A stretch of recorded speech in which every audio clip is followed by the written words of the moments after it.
স্বাগত নিয়মিত আয়োজন এখন প্রকাশে, সঙ্গে আছে আমি তোফাল আহমদ। রাজনীতি ও রাষ্ট্র পরিচালনায় নতুন বন্দোবস্তের ডাক প্রায়শই শোনা যায়। গণঅভ্যুত্থানের পরবর্তী জন আকাঙ্ক্ষাও তার বিপরীত নয়। কিন্তু এই নয়া বন্দোবস্ত আসলে কি?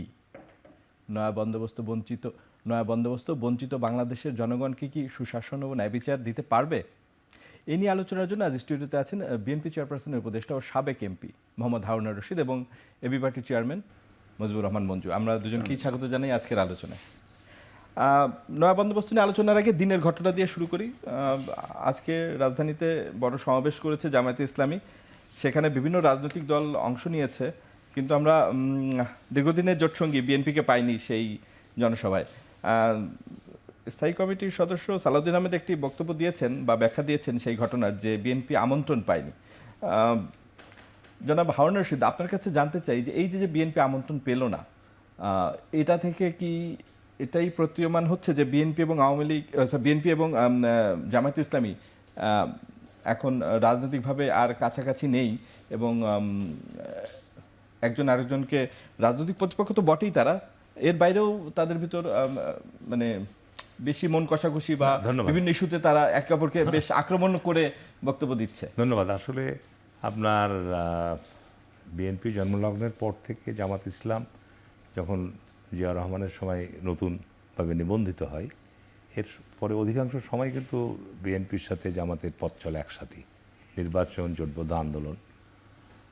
এখন যেহেতু এই পরিবর্তিত পরিস্থিতিতে সামনে যে নির্বাচন, সেই নির্বাচনে স্বাভাবিক কারণেই বিএনপি আলাদা নির্বাচন করবে, জামাত আলাদা নির্বাচন করবে। ইভেন লাস্ট যে নির্বাচনটা 11 পার্লামেন্টের নির্বাচন ছিল, সেখানেও কিন্তু জামাত ধানের শীষ নিয়ে জোটবদ্ধ নির্বাচন করেছে।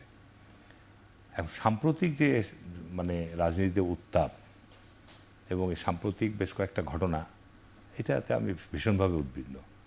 মিটফোর্ডের ঘটনা ঘটল, তারপরে কয়েকদিন পর সেটা আপনার চিত্র আকারে যেভাবে প্রকাশিত হলো, তারপরে আপনার গোপালগঞ্জের ঘটনা, তারপরে আজকে আপনার চকরিয়াতে ঘটনা, কক্সবাজার, হ্যাঁ, এবং একটা উস্কানিমূলক কর্মকাণ্ড। এবং এসব ঘটনার পরে বিএনপিকে আক্রমণাত্মক যে ল্যাঙ্গুয়েজ বা যে ভাষায় আমাদের পার্টির অ্যাক্টিং চেয়ারম্যান, পার্টির আমাদের নেত্রী সহ সিনিয়র নেতৃবৃন্দকে যে আক্রমণাত্মক যে কথাগুলো বলা হচ্ছে, এইটা আমি বেশ উদ্বেগ বা উৎকণ্ঠা চিন্তা করছি। এই কারণেই যে সামনে জাতীয় নির্বাচনের একটা ঘোষণা মাননীয় প্রধান উপদেষ্টা দিয়েছে। এখন এই নির্বাচনী পরিবেশকে আপনার ঘোলাটে করার জন্যে ইতিমধ্যেই কিন্তু জামাতে ইসলাম, এনসিপি এরা বলছে যে নির্বাচনের পরিবেশ নেই। তো নির্বাচনের পরিবেশকে আপনার এইরকম একটা পরিবেশ পর্যায়ে নিয়ে যাওয়ার জন্যে, যে কারণে আমি যেটা মনে করি যে এটা একটা চক্রান্ত কিনা, যে তার নির্বাচনকে বানচাল করা, নির্বাচনকে বিলম্বিত করা, এটা আবার সরকারের ভিতরেরও কোনো উদ্দেশ্য আছে কিনা। আপনি যেটা বললেন যে বিএনপিকে দাওয়াত দেয়নি, সেটা জামাত ইসলামকে প্রশ্ন করতে হবে, যে এটা তাদের রাজনৈতিক সভা ছিল, তারা বিভিন্ন সংগঠনগুলোকে নিয়ে জোট করার একটা চেষ্টায় আছে, তাদেরকে হয়তো দাওয়াত দিয়েছে। কারা কারা গেছে তাও আমি বলতে পারবো না, কারণ আমি অন্য কাজে আজকে ব্যস্ত ছিলাম। তো সেইখানে বিএনপিকে দাওয়াত দেয়নি, এটা অস্বাভাবিক কিছু বা এটা বিশেষ কোনোই না, তাদের রাজনৈতিক সমাবেশ নাও দিতে পারে। আর সাম্প্রতিক সময়ে জামাত ইসলাম বিএনপিকে যে কটাক্ষ করে কিছু মন্তব্য করেছে, এটা খুবই অনাকাঙ্ক্ষিত। যেটাকে কেন্দ্র করে সারা দেশে কিন্তু আপনার বিএনপি এবং অঙ্গ সংগঠনের জায়গা থেকে বিক্ষোভ, প্রতিবাদ মিছিল হচ্ছে। তবে আমি আপনাদের চ্যানেলের মাধ্যমে সারা দেশের আমাদের জাতীয়তাবাদী দলের সকল পর্যায়ের নেতাকর্মীদেরকে বলবো যে বিএনপি নেতাকর্মীরা উস্কানিতে যেন পা না দেয়।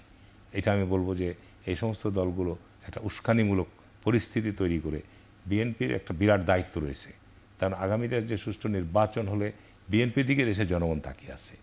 আর আজকে কিছু ঘটনা ঘটলেই সমস্ত কিছুর ক্ষেত্রে বিএনপির দিকে আঙুল তোলা হচ্ছে। তো এই ক্ষেত্রে আমি মনে করি যে রাষ্ট্রের যারা দায়িত্বে রয়েছে, চাঁদাবাজি হচ্ছে, আমরা চাঁদাবাজির সাথে যদি আমাদের বিএনপির নিম্ন পর্যায়ের কোনো ব্যক্তির জড়িত থাকে আমরা বহিষ্কার করছি। চাঁদাবাজি হচ্ছে প্রশাসনের আইন প্রয়োগকারী সংস্থা বা আজকে প্রশাসনের বিভিন্ন জায়গা থেকে, আমাদের তো কোনো বাধা নাই, নিষেধ নাই এ ব্যাপারে প্রয়োজনীয় পদক্ষেপ গ্রহণ করার জন্য, কিন্তু আজকে পর্যায়ক্রমে আঙ্গুল তোলা হচ্ছে। আমি আপনাকে খুব স্পষ্টভাবে যদি বলি, জামাত ইসলামের মতো রাজনৈতিক দল, আমি কিন্তু জামাত ইসলামের সাথে 5 বার ভোট করেছি, 5 বারই তাদেরকে পরাজিত করেছি, 1 বার 2 বার না। এবং আমার ওখানে কিছুদিন আগে আজহারির আপনার একটা তাফসির মাহফিলের নাম করে তাদের বিভাগীয় সমাবেশ করেছে। তারা কুপন ছাপিয়ে টাকা চাঁদা তুলে বেরিয়েছে। তো সেটা চাঁদা না, ব্যাংক বলেন, ইউনিয়ন পরিষদ বলেন, পৌরসভা বলেন এবং বিভিন্ন যে মিল কলকারখানা আছে সমস্ত জায়গায় তারা কুপন ধরিয়ে দিয়ে এবং তাদের শীর্ষ নেতারা, ওখানকার দায়িত্বশীল ব্যক্তিরা দলবদ্ধভাবে গিয়ে বলছে আপনাকে টাকা দিতে হবে। তো এইভাবে তারা বিভিন্ন জায়গায় আজকে জামাতের শীর্ষ নেতারা চাঁপাইনবাবগঞ্জের বিভিন্ন কলেজ প্রতিষ্ঠানের সভাপতি হয়েছে। এগুলো নিয়ে আমরা এগুলো ধারে কাছেও যাইনি। কলেজ বলেন, বিভিন্ন মাদ্রাসা বলেন, তারা সেগুলো সভাপতি হচ্ছে এবং ফোর্সলি হচ্ছে। তো এই সমস্ত হওয়ার উদ্দেশ্য কী?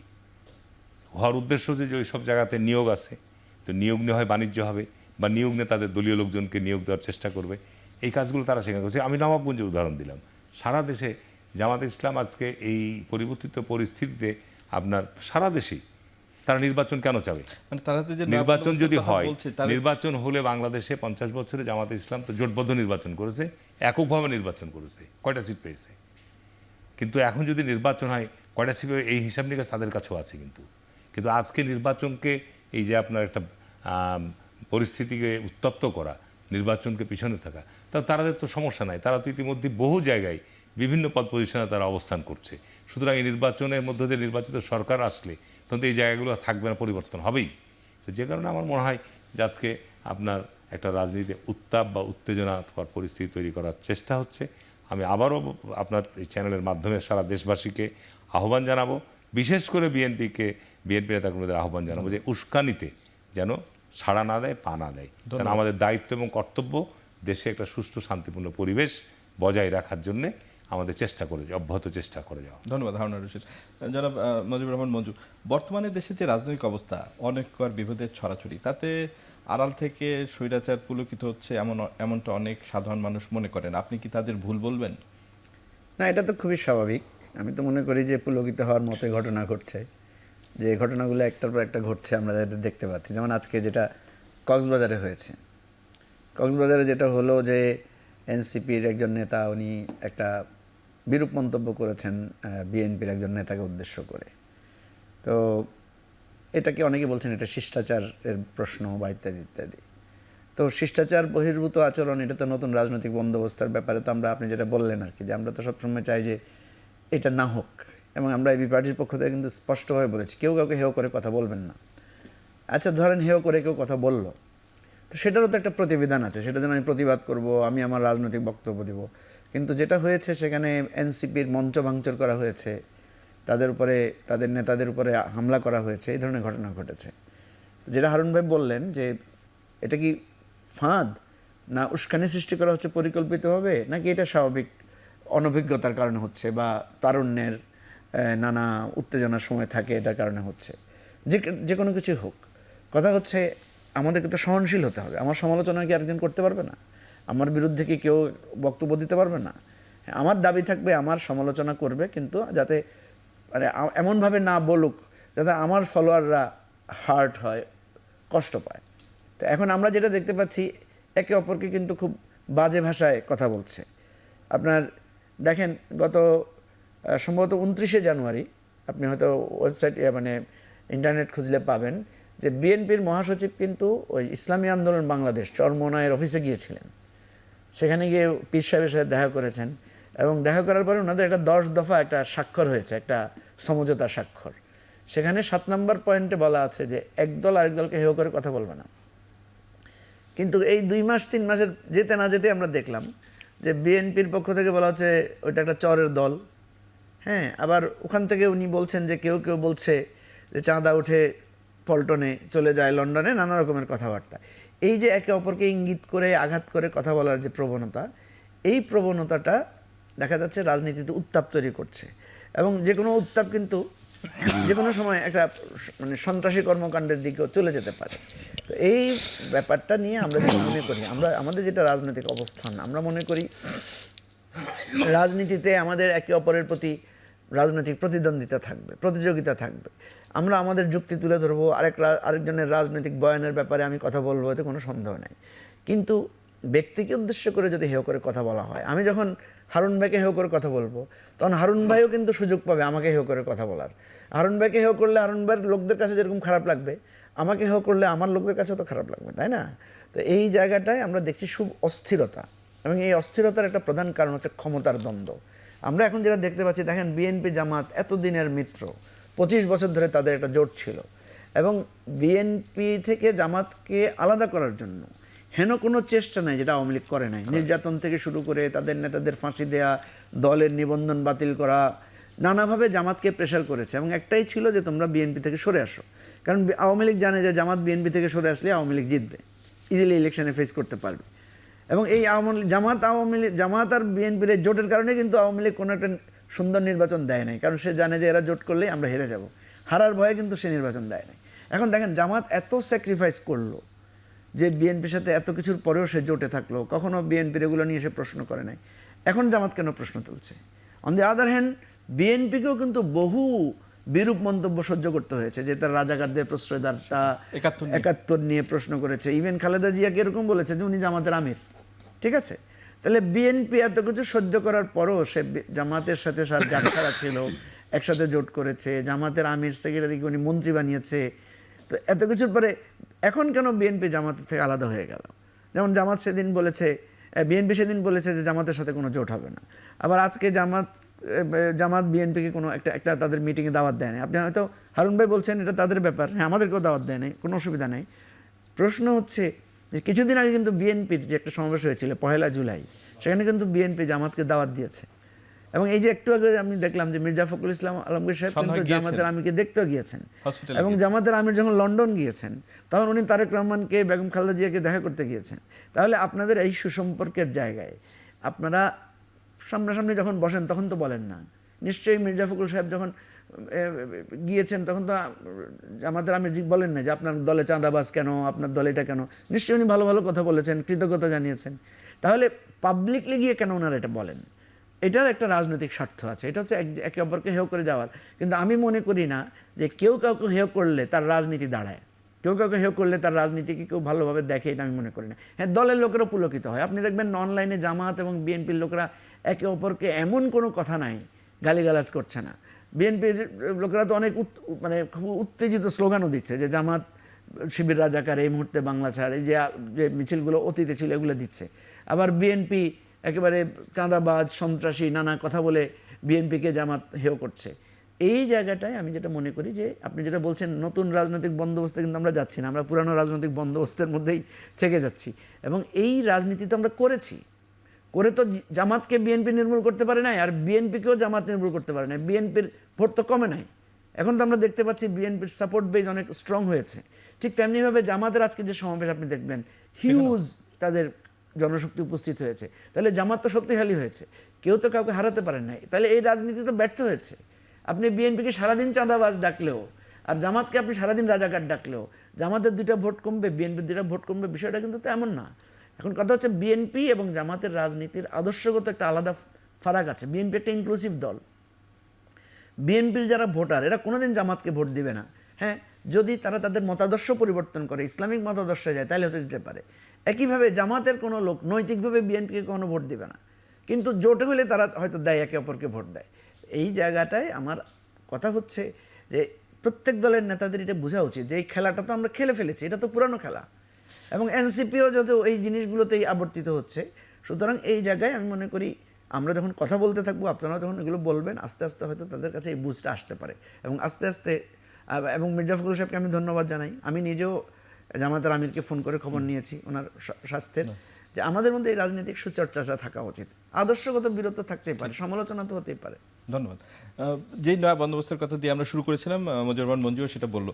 তো এই যারা নয়া বন্দোবস্তের কথা বলছে মানে সগর্বে আর কি, তারা কি আসলে ওই যে একটা পার্ট হয়তো মানে বিএনপিও কাউন্টার পার্ট, কিন্তু যারা নয়া বন্দোবস্তের কথা বলছে তারা কি আদৌ নয়া বন্দোবস্ত তাদের আচার আচরণে প্রকাশ পাচ্ছে?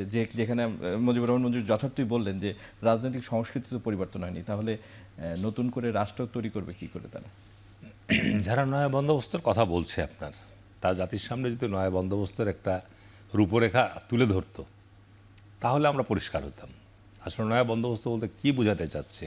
জনগণ তো চেয়েছিল নয়া বন্দোবস্ত যতক্ষণ পর্যন্ত আপনার যারা নয়া বন্দোবস্তের কথা বলছে তাদেরকে জাতির সামনে একটা রূপরেখা তুলে দেওয়া দরকার। মঞ্জু ভাই যে কথাগুলো বললো, যে আজকে দেখেন রাজনীতির মধ্যে শিষ্টাচারের আমাদের গত 50 বছর ভয়ানক একটা অভাব ছিল, এবং যে কারণে আমাদের জাতীয় ইস্যুতে, আন্তর্জাতিক ইস্যুতে আমরা রাজনৈতিক দলগুলো এক টেবিলে বসতে পারিনি।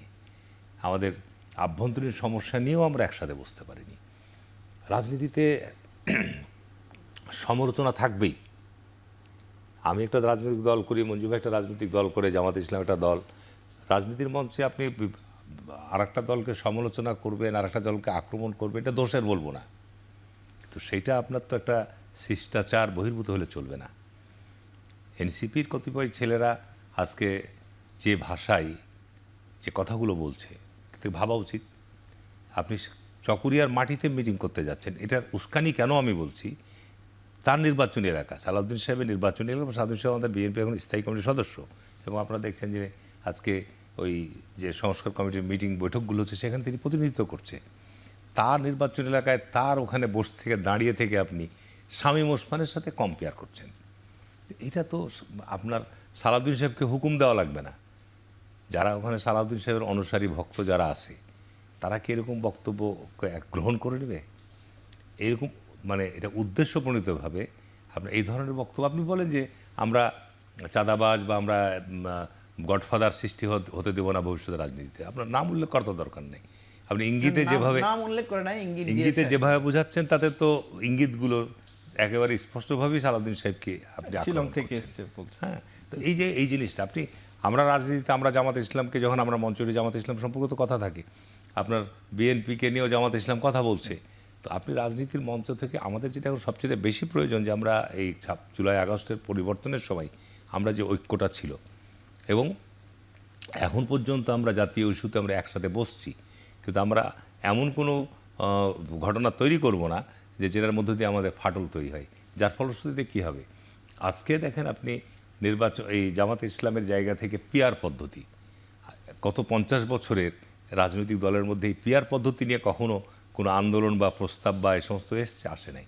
তো পিয়ার পদ্ধতি আমাদের পৃথিবীর কোন কোন দেশে চালু আছে, তার সুফল কুফলটা কী পাচ্ছি আমরা? পার্শ্ববর্তী আপনি নেপালই দেখেন না কেন, এই নেপালের রাজা মরে যাওয়ার পর এই গত 10 বছরে নেপালে আপনার 9 বার সরকার চেঞ্জ হয়েছে। তা আজকে যারা জেনে শুনে আজকে কথাটা বলছে, কাজ করেন, আপনার দেশে গণতন্ত্রই তো আমরা চর্চার মধ্যে যেতে পারিনি। আমরা গত 50 বছরে ধারাবাহিকভাবে আমরা রাজনৈতিক কোনো চর্চার মধ্যে যেতে পারিনি। আমরা ভোট ব্যবস্থাকে আধুনিকায়ন করতে পারিনি। আমরা ভোট ব্যবস্থার মধ্যে বিশ্বাস অবিশ্বাসের দ্বন্দ্বের মধ্যে দিয়ে আমরা পার করেছি।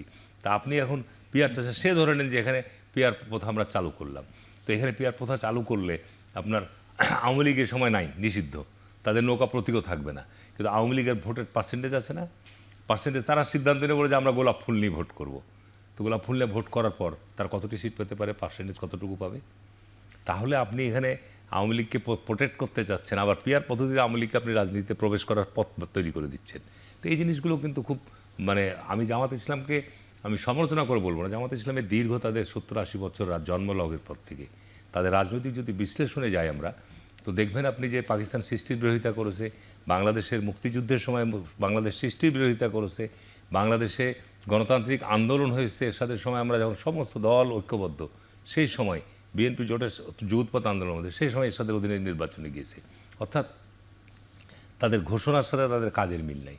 তো এখন বিষয়টা হচ্ছে যে আপনাকে বাংলাদেশকে যত দ্রুত সম্ভব, এখন আমরা সংকটের মধ্যে আছি, যত দ্রুত সম্ভব নির্বাচনী মাঠে আপনাকে নির্বাচনী ট্র্যাকে বাংলাদেশকে নিয়ে যাওয়া দরকার। যদি আপনি এটাকে বিলম্বিত করেন, সংকট আরও বাড়বে, এবং কোনোভাবেই একটা আপনার গোপালগঞ্জের ঘটনার জন্য সেখানে কারফিউ দিতে হচ্ছে।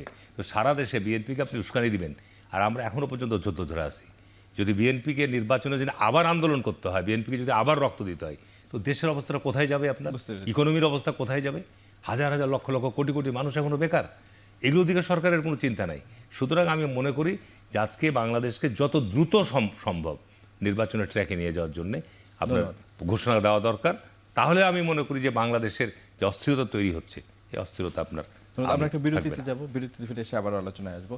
দর্শক, আমরা একটা বিরতিতে যাচ্ছি, আমাদের সাথেই থাকুন।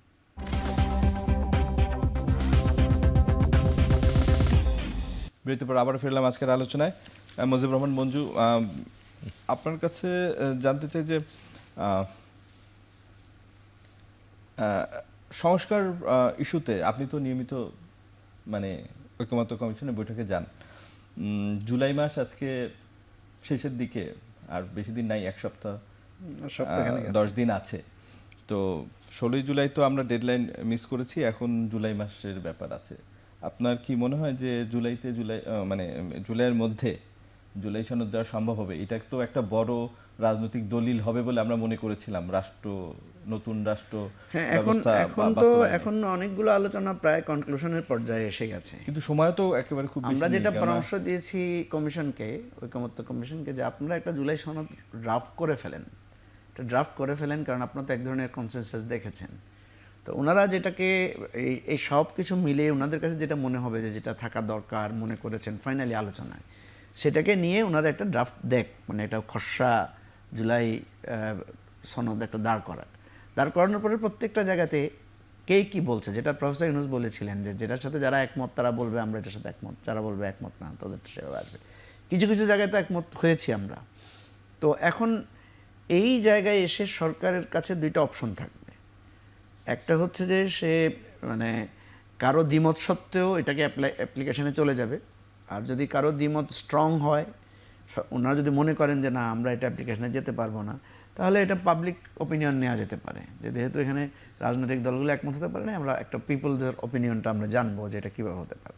যেমন এখন যে জটিলতাটা তৈরি হয়েছে একটা ফান্ডামেন্টাল ইস্যু নিয়ে, যেটা শুরুতে সেভাবে ছিল না, সেটা হচ্ছে আপনার ইলেকশন পদ্ধতিটা কীরকম হবে।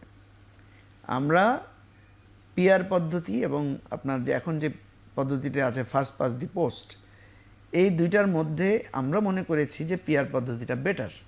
কিন্তু আমরা যখন কমিশনের সাথে আলোচনা করেছি তখন কমিশন আমাদেরকে বোঝানোর চেষ্টা করেছেন যে এখনই ফার্স্ট পাস্ট দি পোস্টটা যদি আমরা করতে যাই তাহলে এটা মানুষের কাছে বোধগম্য নাও হতে পারে।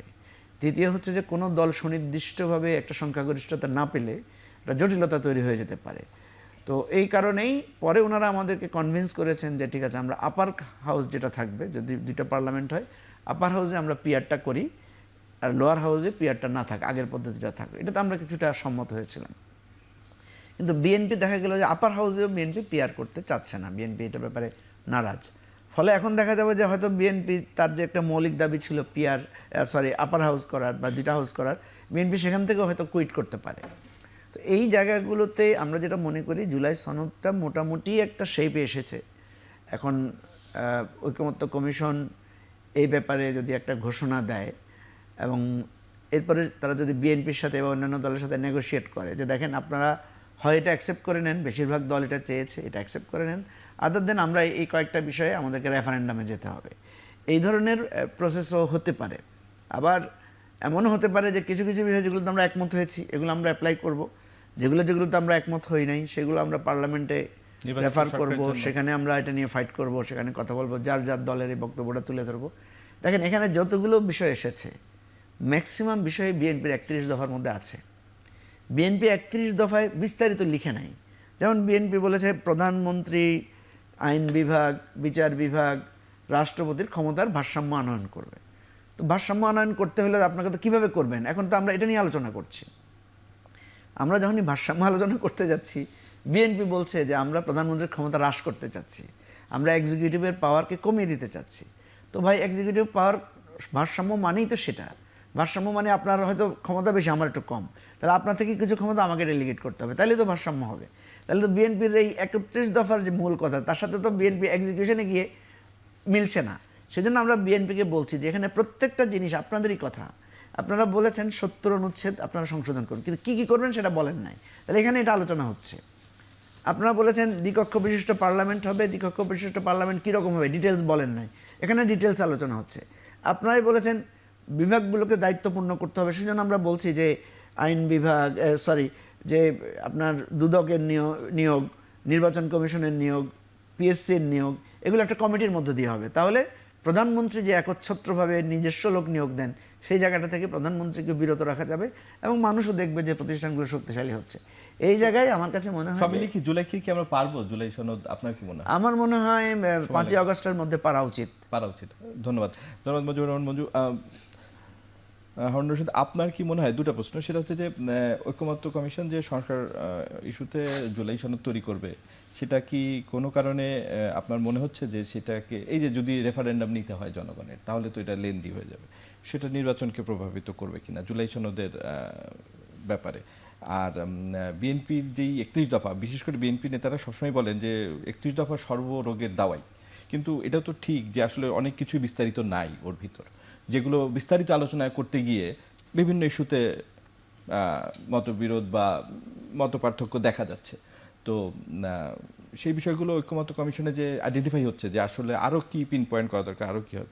তো বিরোধীরা যে অভিযোগগুলো করছে, বিএনপি যদিও অনেক বড় বড় সংস্কার প্রস্তাব মেনে নিয়েছে, কিন্তু এখনও কিছু বাকি আছে, যেগুলো আবার অনেক কিছুই 31 দফায় আছে। তো এই বিষয়গুলো বিএনপি স্পষ্ট কেন করে না?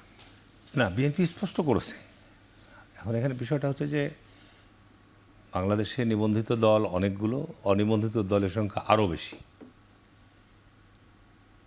বাংলাদেশে অধিকাংশ দলই পেট সর্বস্ব পার্টি।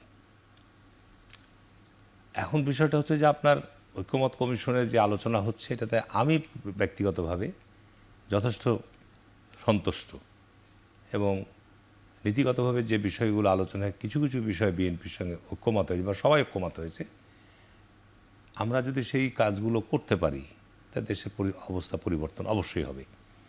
জুলাই সনদের ব্যাপারও আমি মনে করি যে যেহেতু একটা রক্তপাতের মধ্য দিয়ে, একটা বিরাট রক্তপাতের মধ্য দিয়ে 50 বছরের মধ্যে এত রক্তপাত, এত প্রাণহানি আপনার কোনো সময় সরকার পরিবর্তনের জন্য ঘটেনি।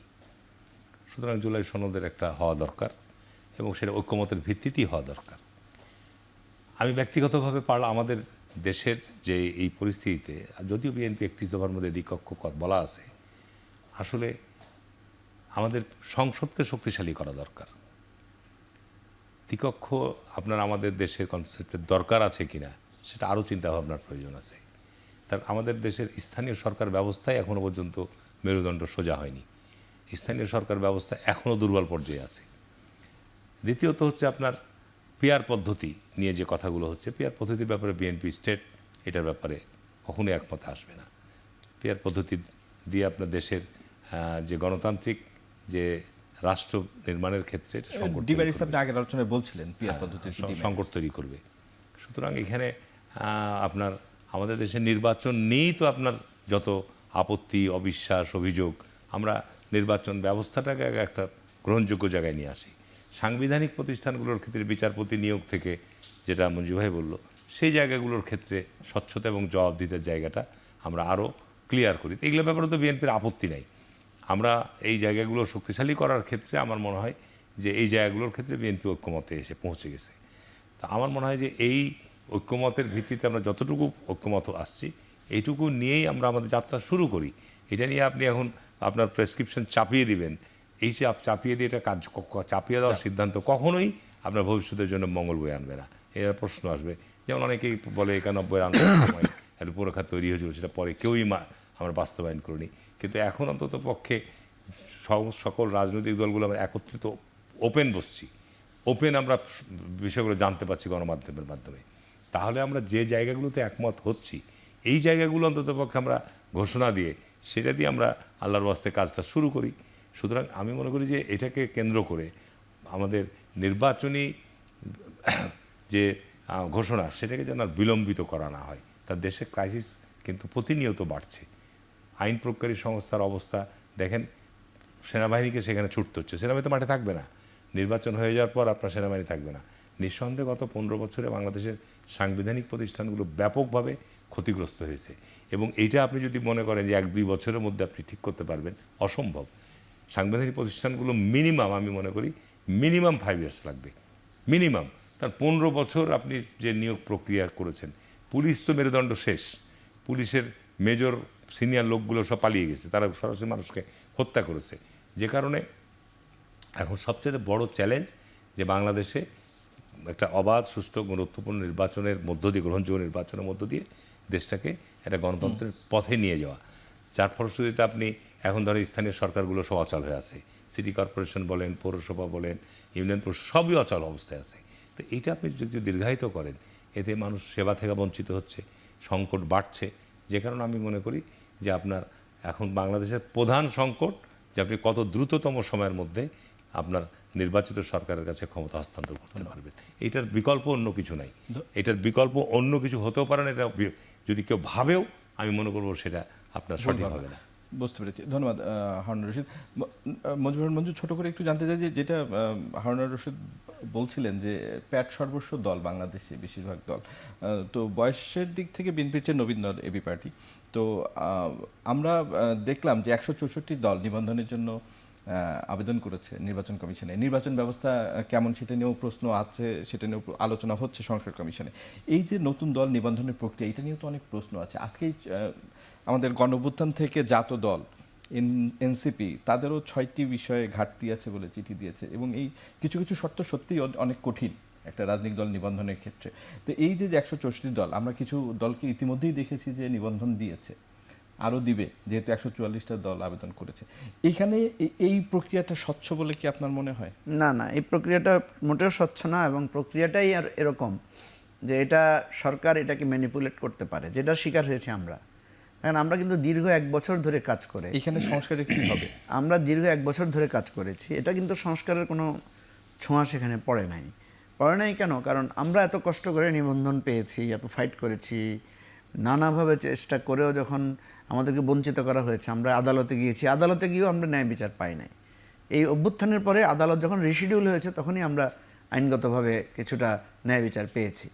এখন প্রশ্ন হচ্ছে যে এই যে এখানে যে বিষয়গুলো দেওয়া হয়েছে, যেমন আগে কি হতো, আমরা কীভাবে সাফার করেছি আপনাকে বলি। সেটা হচ্ছে, শর্ত হচ্ছে যে আপনার প্রত্যেকটা উপজেলায়, ঠিক আছে, আপনাকে 200 ভোটার আপনাকে সমর্থন স্বাক্ষর করতে হবে যে আমি এই দলের ভোটার।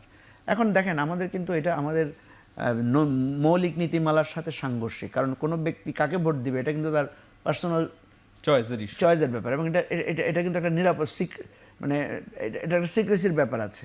তাহলে এখন যখন আমার কর্মীরা এটা দিচ্ছে যে আমার ভোটার সে, তখন কর্মীকে গিয়ে আপনার ডিজিএফআই, এনএসআই বা এসবির লোকেরা গিয়ে প্রশ্ন করতে, এই তুমি কি ওই দলের ভোটার, আপনি কি ওই দল করেন? আমাদের দেশে পুলিশ ফোন করলে সবাই তো ভয় পায়। এনসিপির ক্ষেত্রেও দেখেন হয়তো সেটা হয়েছে, তারা হয়তো লিস্ট দিয়েছে, পুলিশ যখন ফোন করেছে তারা বলছে না আমি তো এই দল করি না। তো এখন এই জটিলতাগুলো আছে। এরপর হচ্ছে অফিস নেওয়া, দেখেন একেবারে সাংঘর্ষিক নিয়ম। আমরা যখন অ্যাকাউন্ট করতে গিয়েছি, একটা দলকে নিবন্ধন পেতে হলে তাকে অ্যাকাউন্ট থাকতে হবে তার ব্যাংকে। আমরা যখন অ্যাকাউন্ট করতে গিয়েছি, ব্যাংক বলছে আমাদের তো কিছু ডকুমেন্ট লাগবে। কী ডকুমেন্ট লাগবে? আপনার দলের নিবন্ধন কাগজ লাগবে। আমরা আমাদের দল তো নিবন্ধিত না, বলছে নিবন্ধিত না হলে তো আমি অ্যাকাউন্ট করতে পারবো না। তাহলে আমাকে, অথচ নিয়ম করা হচ্ছে যে অ্যাকাউন্ট না থাকলে আমাকে নিবন্ধন দিবে না। তাহলে এটা পরস্পর বিরোধী না? 2 নম্বর হচ্ছে, আমি যখন ঘর ভাড়া নিতে যাচ্ছি, অফিস ভাড়া নিতে চাচ্ছি, প্রথমত হচ্ছে রাজনৈতিক দলকে কেউ অফিস ভাড়া দিতে চায় না। 2 নম্বর হচ্ছে আপনার ডিড ডকুমেন্টস কী। আমরা যখন একটা বাসায় অফিস ভাড়া নিতে যাই, আমাদের কত ডকুমেন্টস চায়। এটা পার্টিকে ভাড়া দিতে হলে পার্টির দলিল কী, তার নিবন্ধনের কাগজ, সেটাই তো নাই। তো এখন আপনি অফিস ভাড়া না হলে আপনাকে অন্তত 222টা অফিস লাগবে সারা বাংলাদেশে। অফিস ভাড়া দিতে চায় না লোকেরা, ভয় পায়, কাগজের ঘাটতি। এখন আপনি নিজে কিন্তু আইন লঙ্ঘন করছেন। এখানে ভুয়া কাগজ দিতে হয় অনেক সময়, এখানে অনেক সময় কাগজ ছাড়া আপনাকে ডিড করতে হচ্ছে। এখন যে বাড়িওয়ালা, সে ধরেন ভাড়া পাইলো না, তাহলে সে কোনো প্রতিবিধান নিতে পারবে না। চ্যালেঞ্জগুলো বুঝলাম, কিন্তু এই যে এর ভিতর থেকেও যেগুলো নিবন্ধন পাচ্ছে, এগুলো কিভাবে পাচ্ছে? এটা কি সব শর্ত পূরণ করে? এগুলো তো ধরেন, এই যে আমি আপনাকে বললাম যে বাড়িওয়ালা হয়তো পরিচিত হতে হয়, পার্টির প্রতি মানে পার্টির তার একটা মানে আনুকূল্য থাকতে হয়, তাইলে সে ভাড়া দিয়ে দিচ্ছে। এর ভিতরে তো আবার কিংস পার্টিও গঠন হয়, আমরা সে অভিযোগ আছে। বেশিরভাগ নিবন্ধন না করে যতগুলো নিবন্ধন পেয়েছে 111-এর সময় এবং আওয়ামী লীগের আমলে, বেশিরভাগই আপনার গোয়েন্দা সংস্থার তৈরি করা দল। তাহলে এখানে সংস্কার হলো না তো, তাহলে দেশ না, এটাই তো ধরেন এখন সংস্কারের জায়গায় তো আমরা যেতে পারছি না। প্রথম কথা হলো তো আমি আপনাকে বললাম, সংস্কার সবাই চায়, কিন্তু নিজের স্বার্থটাকে যখন প্রাধান্য দেয় তখন তো আর সংস্কার হয় না। সংস্কার তখনই হবে যখন আপনার অধিকারের একটা জিনিস আপনার স্বার্থের জায়গাটা থেকে আপনি ত্যাগ করবেন। এখানে যেটা হচ্ছে, আমরা চূড়ান্ত জায়গায় গিয়ে দেখছি যে কেউ স্যাক্রিফাইস করতে চাচ্ছে না, সবাই সবার মতটাকেই তুলে রাখছে। মত আমারটা কিছু আমি ছাড়বো, ওনারটা উনি কিছু ছাড়বেন, তাইলে তো আমরা ঐক্যমতে পৌঁছাতে পারবো। আদার দিন এটা তো সম্ভব না। তো এই জন্য আমি আপনাকে বলি, এবারও নিবন্ধন প্রক্রিয়ায় প্রচুর ত্রুটি বিচ্যুতি হবে, এবং এনসিপির এই বিষয়গুলো কিন্তু পাবলিকলি চলে আসছে। এখন এই জায়গায়ও যদি এনসিপিকে নিবন্ধন দেওয়া হয়, মানুষ কিন্তু সন্দেহ করবে যে তারা এক ধরনের ফেভার পেয়েছে।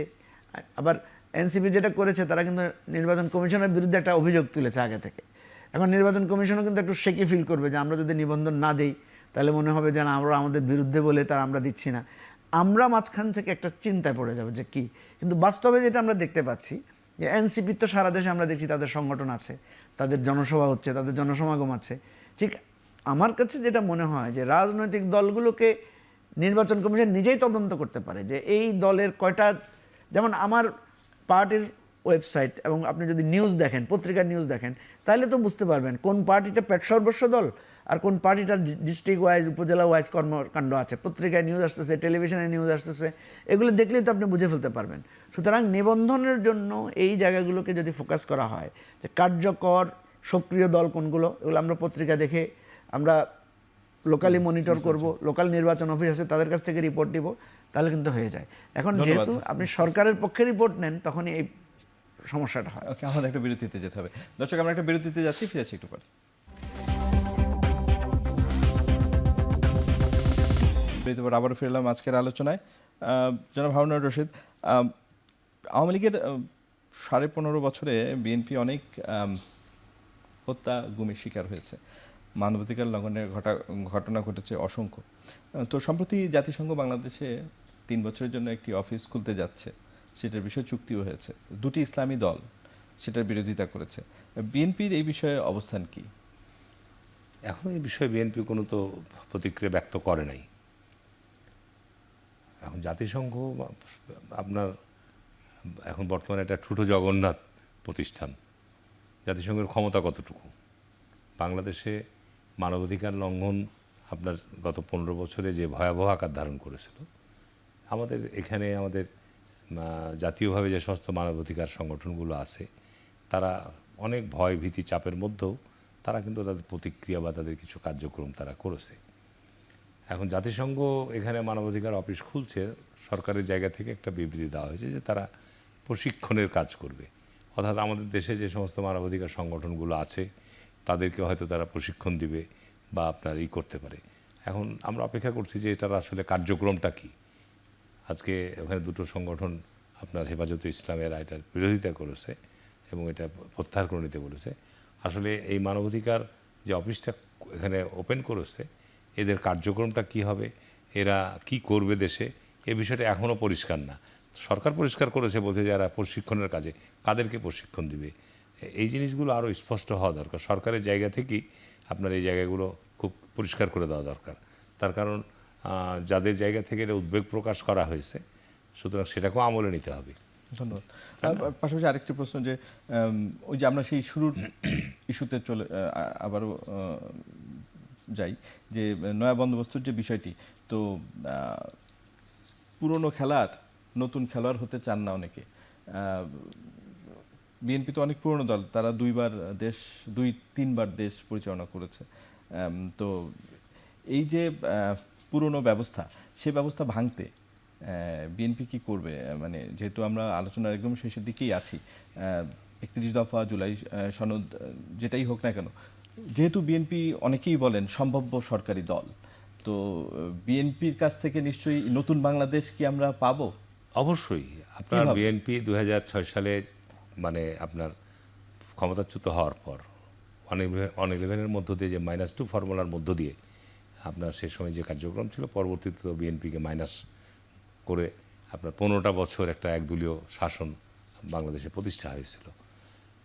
এখন বিএনপি আপনার যে প্রতিশ্রুতি বা যে ঘোষণাগুলো দিচ্ছে, পৃথিবী পরিবর্তন হচ্ছে, ডিজিটাল পরিবর্তন হয়েছে, সুতরাং অবশ্যই আমাদের দেশকে এগিয়ে নিয়ে যেতে গেলে আমাদের রাষ্ট্রীয় কাঠামোতে যেমন পরিবর্তন আসবে, রাজনীতিতেও গুণগত পরিবর্তন আসবে। তবে একটা জিনিস, যে বর্তমানে দেশে আপনার ভালো মানুষের সংখ্যা খুবই কম। রাজনীতি বলেন, রাষ্ট্রের বিভিন্ন অঙ্গগুলোতে বলেন, ভালো মানুষের সংখ্যা বিএনপিকে প্রচুর ডিসিপ্লিনারি অ্যাকশন নিতে হচ্ছে। একটা দল যারা দেশ পরিচালনা করতে যায়, এত কেন ডিসিপ্লিনারি অ্যাকশন নিতে হবে? ডিসিপ্লিনারি অ্যাকশনের কথা হচ্ছে, গত 15 বছর তো দেশে কোনো রাজনৈতিক চর্চা ছিল না। ইভেন এখনও রাজনৈতিক চর্চা আমরা সেভাবে শুরু করতে পারিনি। এই আপনার পরিবর্তন হওয়ার পর দেশে যদি রাজনৈতিক চর্চা না থাকে, সংগঠনের কর্মকাণ্ড আপনার করার জন্য যে স্পেস যদি না থাকে, স্বাভাবিক কারণে সেখানে একটা গ্যাপ তৈরি হবে। এই কারণে বাংলাদেশে কিন্তু বিরাজনীতিকরণের যে প্রক্রিয়া 111 যে শুরু হয়েছিল, সেটা চূড়ান্ত রূপ ধারণ করিয়েছিল শেখ হাসিনা নিজেই।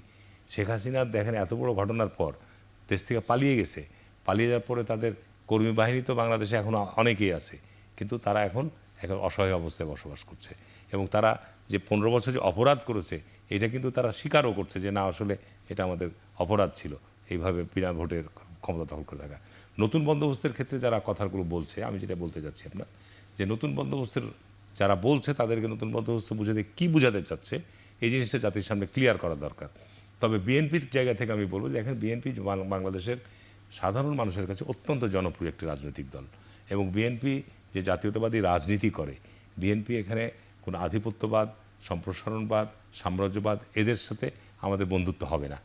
আমরা আমাদের দেশের স্বাধীনতার সার্বভৌমত্বকে যেমন গুরুত্ব দেব, আমাদের দেশের স্বার্থ সংশ্লিষ্ট বিষয়ে আমরা কারোর কাছে মাথা নত করব না। এটার ব্যাপারে বিএনপি পূর্বেও যে অনার অবস্থায় ছিল এখনও ভবিষ্যতেও তাই থাকবে। আমাদের দেশের অর্থনীতিকে ঢেলে সাজানোর জন্যে যে অর্থনীতিতে যে লুটপাট হয়েছে এই লুটপাটটা যদি আমরা বন্ধ করতে পারি, বিএনপির বিরুদ্ধে অভিযোগ আসছে বিএনপি সময়ের দেশে ইকোনমি, আপনি সাইফুর রহমান সাহেবের অর্থমন্ত্রীর সভায় আপনার ভ্যাট ব্যবস্থা চালু হয়েছে যেটা আমাদের বাংলাদেশের আভ্যন্তরীণ রিসোর্স সবচেয়ে এই ভ্যাট প্রথা দিয়ে আপনার অর্থ সংগ্রহ করা হচ্ছে। আমরা যদি অর্থনীতিতে এবং অর্থনৈতিক প্রতিষ্ঠানগুলোকে শক্তিশালী করতে পারি তাহলে দেশের ইকোনমি চেঞ্জ হয়ে যাবে আপনার। তো এইটা বিএনপির বিশাল লক্ষ্য। আমরা আমাদের সিনিয়র নেতারা বলেছে না যে বিএনপি 1 বছরের মধ্যে আপনার কোটিখানেক লোকের কর্মসংস্থানের ব্যবস্থা তৈরি করবে। কিভাবে করবে সেটারও পরিকল্পনা আছে, যে কারণে আমাদের দেশে আপনার এই গত 1.5 বছরে এই যে আজকে বেকারত্ব বলেন, কর্মসংস্থানের বিশাল ঘাটতি বলেন, গার্মেন্টস বন্ধ হয়ে যাচ্ছে, আজকে মার্কিন যুক্তরাষ্ট্রের ট্যাক্স প্রথা বৃদ্ধি করার কারণে একটা আরও উদ্বেগ তৈরি করেছে। সব কিছু মিলিয়ে বিনিয়োগ আসছে না। তো আজকে যদি নির্বাচন বিলম্বিত করেন তো বাংলাদেশে আপনার বিগত কয়েক বছর যাবৎ কোনো বিনিয়োগ নাই। বাংলাদেশে কয়েক বছর ব্যাংকগুলো লুটপাট হয়েছে। তো বাংলাদেশে যদি আপনি বিনিয়োগ না থাকে তাহলে আপনি কর্মসংস্থান কোত্থেকে নিয়ে আসবেন? বাংলাদেশে এই জায়গাগুলোর জন্য আমি বারবার বলছি যে সরকার যেন তার জায়গা থেকে না সরে যায় নির্বাচনের ব্যাপারে, অন্য নির্বাচনের ব্যাপারে এবং অন্য কোনো খেলার মাথার মধ্যে চিন্তা থাকে এগুলো যেন সরকার বন্ধ করে। তার কারণ আমাদের কাছে যে পরিষ্কার যে আজকে এনসিপিকে সরকার পিছন থেকে ব্যাকআপ করছে কিনা। না হলে আপনার এনসিপিকে ওখানে ঘটনা ঘটার পর এনসিপিকে ট্যাঙ্ক নিয়ে যে উদ্ধার করে নিয়ে আসতে হচ্ছে, সেখানে কার্ফু দিতে হচ্ছে, তাদের তো সে হিসাব নিকাশ থাকা দরকার। ধন্যবাদ, বুঝতে পেরেছি হারুন রশিদ, জনাব হারুন রশিদ। মজিবুর রহমান মঞ্জু, এই সবাই নির্বাচন চাচ্ছে, আপনার দল হারুন রশিদ, জনাব হারুন রশিদের দল বিএনপি এবং অন্য সবাই, এবং নির্বাচনের কথা বলছে স্বয়ং ডক্টর ইউনূসও যে তিনি প্রস্তুতি শেষ করতে বলেছেন ডিসেম্বরের ভিতর। তারপরও দেশ কেন যেন নির্বাচনমুখী হচ্ছে না, নানান স্বার্থের দ্বন্দ্ব, যেটি আবার হারুন রশিদ ভাই বললেন একটু যে সরকার কি এনসিপিকে ব্যাকআপ দিচ্ছে কিনা বা সরকারের অন্য কোনো ইচ্ছা আছে কিনা। দেশ নির্বাচনের দিকে যাচ্ছে না কেন? আসলে সবাই নির্বাচন চাচ্ছে, সবার মুখেই নির্বাচন, বাট নির্বাচনী কোনো মানে দেশ যে নির্বাচনী ট্র্যাকে যায় বা যেরকম আমরা দেখি অন্যান্য সময় সেটা কিন্তু হচ্ছে না। কিভাবে বুঝলেন আপনি? আমি তো আজকে ঢাকা শহরে প্রচুর দাড়িপাল্লা প্রতীকের মিছিল দেখলাম। হ্যাঁ, এটা তো একটা নির্বাচনী আমেজ, ঠিক আছে? সেটা রাজনৈতিক কর্মসূচি। আপনার এনসিপি এখনো মার্কা পায় নাই, তারপরে তারা শাপলা নিয়ে মিছিল করছে। বিভিন্ন রাজনৈতিক দল তাদের মার্কা নিয়ে, এটা তো সাধারণত মার্কা তো হচ্ছে ইলেকশন সিম্বল নিয়ে যখন মুভ করছে, আমি দেখছি শুধু বিএনপি ছাড়া বাকি সবাই তো নির্বাচনে নেমে গেছে। কিছু কিছু দল তো প্রার্থী ঘোষণা করেছে। আপনি মফস্বলে খোঁজ নিলে দেখবেন বিভিন্ন তো যেই দলটা বেশি নির্বাচন নিয়ে সংকট, তার নির্বাচনমুখী বা নির্বাচন চায়, তারাই নির্বাচন এখনো নামে নাই। কেন? তো এখন আপনার কি মনে হয়? না, একটা হতে পারে যে বিএনপি হয়তো তাদের প্রার্থী ঠিক করার বিষয়টাকে এখনো তারা করতে চাচ্ছে না, কারণ বিএনপি প্রার্থী ঘোষণা করার পরে করলে একটা ঝামেলা পড়ে, তাদের একটা বিরাট দ্বন্দ্ব, নানা রকমের বিষয় তাদেরকে ফেস করতে হয়। এটা হয়তো তারা একটু ডিলে করতে চাচ্ছে। অথবা বিএনপি নির্বাচনী প্রস্তুতি অন্যদের তুলনায় ভালো আছে, কারণ বিএনপি যেহেতু ভাইব্রেন্ট ছিল, আন্দোলন সংগ্রামের মধ্যে ছিল, তার একটা নির্বাচনী কাজ হয়ে আছে। আমি কিন্তু বিএনপির এই কথার সাথে একমত না যে নির্বাচনের কোনো সংকট, আমি নির্বাচনের অন্য কোনো ষড়যন্ত্র দেখছি না, আমি বাস্তব কিছু সমস্যা দেখছি। বাস্তব সমস্যাটা যেটা দেখছি সেটা হচ্ছে আইনশৃঙ্খলা পরিস্থিতি এবং এই রাজনৈতিক দলগুলোর অ্যাটিটিউড। দেখেন, এই যে আমি যেটা বললাম যে রাজনৈতিক দলগুলো সংঘাতে জড়িয়ে যাচ্ছে, একে অপরকে উত্তেজনায় জড়িয়ে যাচ্ছে। ইলেকশন আসলে তো এটা তো বেশি হবে। ইলেকশন আসলে তো আপনি নিয়ন্ত্রণ করতে পারবেন না, কারণ আমি আমার দলের কথা বলবো, উনার ত্রুটি বিচ্যুতি তুলে ধরবো, হারুন ভাইয়ের কী ফেলিওর হয়েছে সেটা বলবো, এবং এই যে এখন একে অপরকে মানে নানা ধরনের অভিযুক্ত করছে, এগুলো কিন্তু নির্বাচন আসলে আরও বাড়বে এবং আরও স্পেসিফিক বিষয় উঠে আসবে, কে কী করেছে, কে কী ভুল করেছে, এগুলো উঠে আসবে। তো এই জায়গাটায় আমরা যেটা দেখতে পাচ্ছি, যেমন আজকেও আমরা দেখলাম যে মানে চকরিয়া কক্সবাজারে যেটা হলো আর কি, যে একটা আমি ধরেই নিলাম যে একটা উত্তেজনা ছড়ালো, যেটা হারুন ভাই বলছেন যে আপনার কাউন্টার পার্ট আপনাকে উত্তেজিত করার জন্য একটা পোক করলো, আপনাকে হেয় প্রতিপন্ন কথা বললো, তো আপনার স্ট্র্যাটেজি কি হবে? আপনি কি তার মঞ্চ ভেঙে দিবেন? আপনি কি তাকে হামলা করবেন? আপনি তাকে সমাবেশ করতে দিবেন না?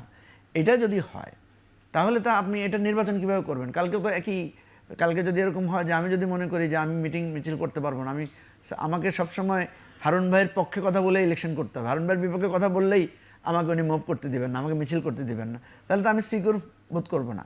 এখানে দায়িত্বটা 4টা দলের আমি দেখতে পাচ্ছি। প্রধানত বিএনপির বড় দায়িত্ব, জামাতের একটা বড় দায়িত্ব আছে, এনসিপির দায়িত্ব আছে, আর ইসলামী আন্দোলন বাংলাদেশ যেটা আছে তাদের একটা দায়িত্ব আছে, কারণ তাদেরকে আমরা দেখতে পাচ্ছি তারাও খুব ভাইব্রেন্ট কথাবার্তা বলছে। এখানে পরস্পরের প্রতি হেয় প্রতিপন্ন করা বন্ধ করতে হবে, নাম্বার 1। নাম্বার 2 হচ্ছে পুলিশ এবং আর্মিকে আরও বেশি, যেমন দেখেন গোপালগঞ্জের ঘটনাটা সম্পূর্ণ গোয়েন্দা ব্যর্থতা। 1 সপ্তাহ আগ থেকে আমরা জানি যে সেখানে টেন্স চলছে, সেখানে আওয়ামী লীগ চ্যালেঞ্জ করেছে, আওয়ামী লীগ বলছে মিটিং করতে দিবে না, এনসিপিওয়ালারা বলছে জীবনের বিনিময়ে হলে আমরা মিটিং করব, এই ধরনের উত্তেজনা চলছে। তাহলে এনসিপির মঞ্চ পর্যন্ত বোমা মারার জন্য ছাত্রলীগের সন্ত্রাসীরা আসতে পারলো কীভাবে? এইটা সম্পূর্ণভাবে পুলিশের, গোয়েন্দাদের সম্পূর্ণ ব্যর্থতা। তো এইটা তো নির্বাচনে তো আরও বেশি হবে। তখন যদি আপনি করতে না পারেন, নির্বাচনের কালকে তারিখ ঘোষণা হওয়ার পরে যদি 10টা জায়গায় গন্ডগোল লাগে এবং পুলিশ যদি সেটা সমাধান করতে না পারে, তাহলে নির্বাচন কিভাবে হবে? সেই জায়গায় আমি বলছি এই সমস্ত কাল্পনিক অভিযোগ না তুলে আসেন আমরা বলি যে আমরা নিজেরা মারামারি করবো না, গন্ডগোল করবো না, তাহলে তো ইলেকশন হয়ে যাবে ইজিলি। ধন্যবাদ। ধন্যবাদ। 1 মিনিট, আমাদের সময় নাই। মঞ্জু ভাই যেটা বললো 1 মিনিটে, আপনার এই যে আপনার গোপালগঞ্জের ঘটনা বা চকরিয়ার ঘটনা, ইতিপূর্বে কিন্তু জামাত বলছে যে নির্বাচনী পরিবেশ নাই, আপনার এনসিপিও বলছে নির্বাচন পরিবেশ নেই। যদি সরকার নিরাপত্তা দিতে না পারে, তাই 300 আসনে কী করে নির্বাচন করবে? তা আমি মনে করি যে এই সমস্ত ঘটনাগুলো তো সৃষ্টি করা হচ্ছে। আচ্ছা, এই সমস্ত ঘটনাগুলো সৃষ্টি করে এই ধরনের পরিস্থিতি তৈরি করে নির্বাচনের পরিবেশ নাই, নির্বাচনের পরিবেশ আজকে বিএনপি অফিস, আমি কোনো অবস্থাতেই মঞ্চ ভাঙাকে সমর্থন করি না। ধন্যবাদ হারুন রশিদ এবং জনাব মুজিবুর রহমান মঞ্জু, আপনাদের দুজনকেই অসংখ্য ধন্যবাদ আমাদের আলোচনায় যোগ দেওয়ার জন্য। দর্শক, আজ এখানেই শেষ করছি, আবারও দেখা হবে সমসাময়িক বিষয় নিয়ে। ভালো থাকবেন, শুভরাত্রি।